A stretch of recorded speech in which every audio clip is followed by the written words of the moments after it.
Education Department says it's now working with the private sector to help distribute particular materials to matrics ahead of their exams. The materials are focused particularly on languages.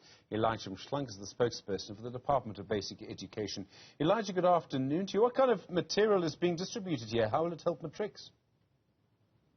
Good afternoon, Stephen. Well, here we're talking about guides for both teachers and the learners. Study guides for our grade 12 learners, starting with the class of 2023, of course, because they were the most affected when it comes to learning losses arising from the COVID pandemic of 2019.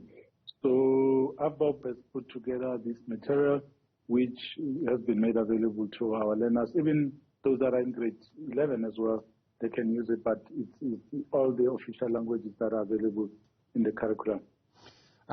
So the material is available at schools. It's clearly additional material. How are you getting it to people? And Elijah, your department probably knows better than anyone in the country how difficult it can be to move things around this country. Yeah, we do, Stephen, except that the material that has been developed by AFBOP is only available digitally for now. So you can download it from the website, or you can make a request via the website for it to be emailed to them. It's very easy. If you just insert your details there, your email address, they can send it to you. That's the quickest way that you can get, you can get the material available to you. Yes, it's additional material over and above what the department has already distributed to our learners, but this one is done specifically for revision purposes and to prepare our teachers and our learners, particularly at the moment, because it's school holidays, but the matric camps are ongoing. So when we go around talking to them, we do advise them to use the material as well. So if you have a smart device, you can download the material. But if there's a need for people who require the printed versions, we always say that we can make arrangements to assist them. Who drew up the material? Was it teachers? Was it people in your department? Sometimes you want stuff from your department. Sometimes an outside thought or an outside perspective can also be quite helpful on the same material. Yeah, except not on this particular occasion, Stephen. You know, we do an analysis every time when the results are released. We look at those parts in the curriculum which are giving our learners problems. We look at subjects that are giving our learners challenges. And we are grateful that ABOP has attacked especially those areas that need attention. That's why languages are critical, because you cannot pass a grade without having passed the language. So they've started by sponsoring us in this area, which we appreciate.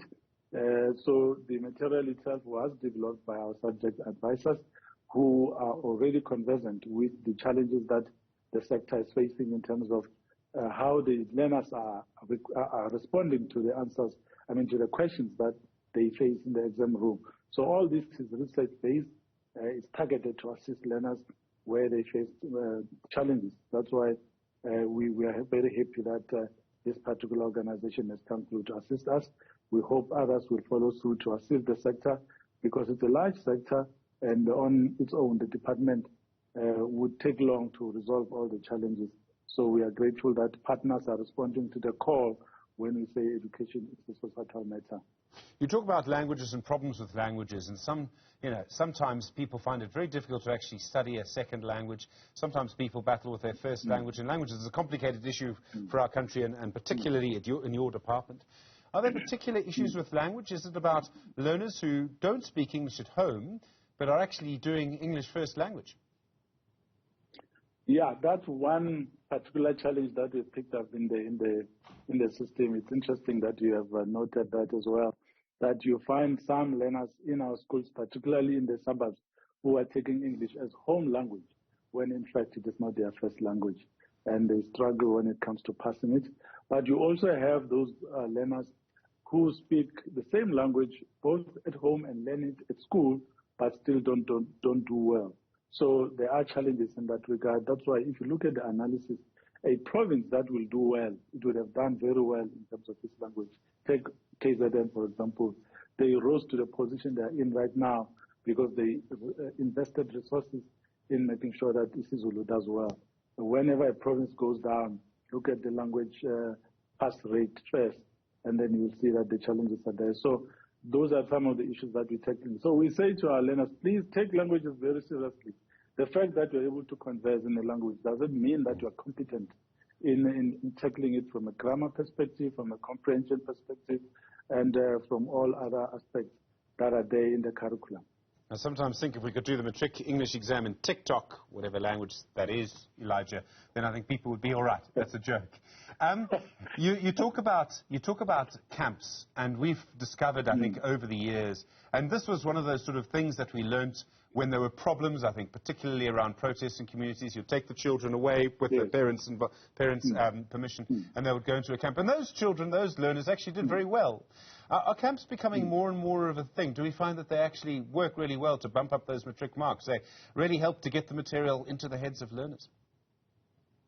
They do, Steve. You know, it's interesting that you asked that question because the DG has spent the past 3 weeks since the holiday started going around provinces. He's been almost everywhere. He was in the Northwest yesterday, and he's interacting with the learners, and they appreciate this time that has been given to them because some of them don't have space to learn at home when holidays are in place because of the disruptions, also because of other activities that are happening in and around their areas of residence. So that becomes an advantage that they are far away from home, far away from their familiar areas where there are disruptions. So they are in a place which is controlled.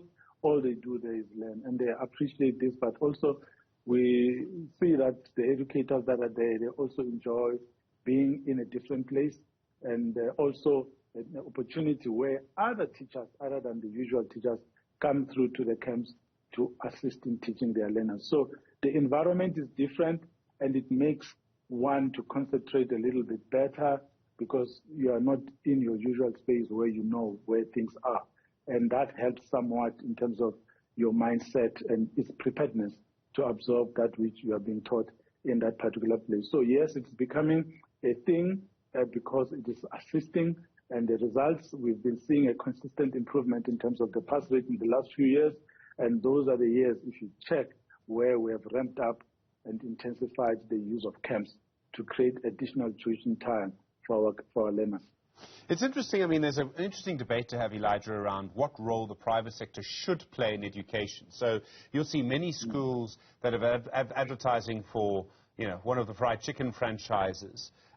You see this in the suburbs all the time. You see it everywhere, actually. And I mean, there's a big argument about whether that's the right thing to do or not. You've got one company involved here.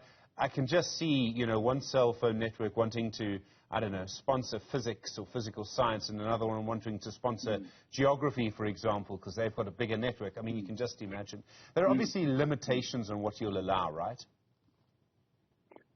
Yes, there are. Some of the companies that are with us, we have formal partnerships with them, so we discuss those limitations and say, yes, this we can do, this we can't do. In the case of ABOP, they've built schools, they've built libraries, they've given away trolley libraries, they've also assisted us to build the toilets and replacing dilapidated structures in our schools. So that's a substantive contribution that they are making. And you don't see much of their own advertising in the schools because they are honestly interested in assisting the sector and making improvement. But we also have other companies such as MTN who are also sponsoring the digitization of our material from paper to digital format, which is then easily accessible by all our learners wherever they are. So there are some companies that are there, but this one has chosen to focus on grade 12 learners based on the plight, particularly of the class of 2023, who are the hardest hit when it comes to learning losses from COVID-19. Elijah Mhlanga, thank you. Spokesperson for the Department of Basic Education. Really appreciate the time. Still so much to talk about when it comes to education.